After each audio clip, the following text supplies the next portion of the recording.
अचिंत अर्थात ब्रह्म का चिंतन करता हुआ भी वह पुरुष चिंता को ही भजता है। इसलिए उस भाव को त्याग कर मैं भावना मुक्त हुआ स्थित हूँ। दोस्तों, कृष्ण की गीता साधक के लिए दिया गया उपदेश है, किंतु यह अष्टावक्र गीता सिद्ध अवस्था की अनुभूति का वर्णन है। इसमें उपदेश नहीं है, बल्कि यह कसौटी है जिस पर किसी भी आत्मज्ञानी को कसकर परखा जा सकता है। जिसे ऐसा अनुभव हुआ है वही ज्ञानी है। इस संसार में अनेक व्यक्ति अपने को सिद्ध, महात्मा, ज्ञानी, तीर्थंकर, पैगंबर, ईश्वर पुत्र, भगवान और संत कहते हैं। उन सबको अष्टावक्र गीता की इस कसौटी पर परखा जा सकता है। यदि उनकी इसके अनुरूप अनुभूति हुई है तभी इन्हें आत्मज्ञानी एवं मुक्त कहा जा सकता है, अन्यथा नहीं। उनको आत्मज्ञान की भ्रांति मात्र हुई है अथवा वे पाखंड करते हैं। आत्मज्ञानी की ऐसी परम कसौटी अन्यत्र नहीं है। यह न धारणा मात्र है न सिद्धांत। देश, काल, धर्म, संप्रदाय, जाति और वर्ग के पार अध्यात्म पर दिया गया शुद्धतम वैज्ञानिक वक्तव्य है, जो संपूर्ण आध्यात्मिक जगत की धरोहर है। धर्म के नाम पर प्रचलित अनेक पाखंडियों एवं ढोंगियों के झूठे मुखौटों का पर्दाफाश इससे किया जा सकता है।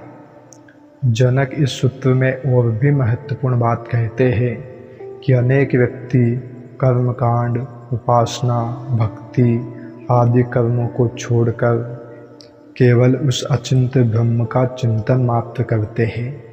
वे समझते हैं कि परमात्मा के चिंतन से, ब्रह्म के चिंतन से ही उन्हें मुक्ति मिलेगी। जनक कहते हैं कि यह भी भ्रम है। पहले तो ब्रह्म निराकार है, उसका चिंतन हो ही नहीं सकता। फिर चिंतन की भी उसे चिंता होती है कि आज चिंतन नहीं किया, आज ध्यान नहीं किया, आज समाधि नहीं लगाई। इस प्रकार इस चिंतन में भी कर्ता भाव मैं लगा रहता है।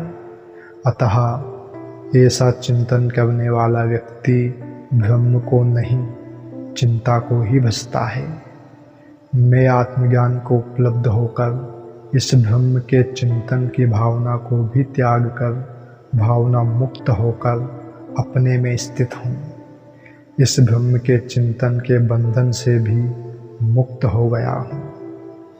राजा जनक बिना कोई साधना किए, बिना जप, तप, योग, भक्ति, पूजा, उपासना, ध्यान, कर्म किए ही आत्मज्ञान को उपलब्ध हुए, किंतु वे नहीं कहते कि ये सब साधन व्यर्थ है, इन्हें करना ही नहीं चाहिए, ये बकवास मात्र है, इनसे ज्ञान होगा नहीं। वे कहते हैं कि यह आत्मा क्रिया रहित है।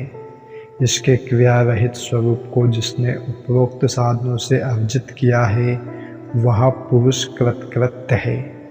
उसे भी आत्मा की अनुभूति होगी, उसका भी प्रयत्न निष्फल नहीं जाएगा। साधना द्वारा प्राप्त करना भी मार्ग है, इसका जनक तिरस्कार नहीं कर रहे। किंतु जो भाव से ही स्वभाव वाला, आत्मभाव वाला है, जिसका स्वभाव ही आत्मवत है, वह तो कृतकृत्य है ही, इसमें कहना ही क्या।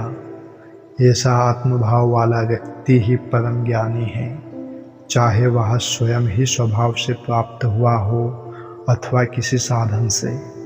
उपलब्धि में कोई अंतर नहीं होता। मार्ग अनेक है, मंजिल एक ही है।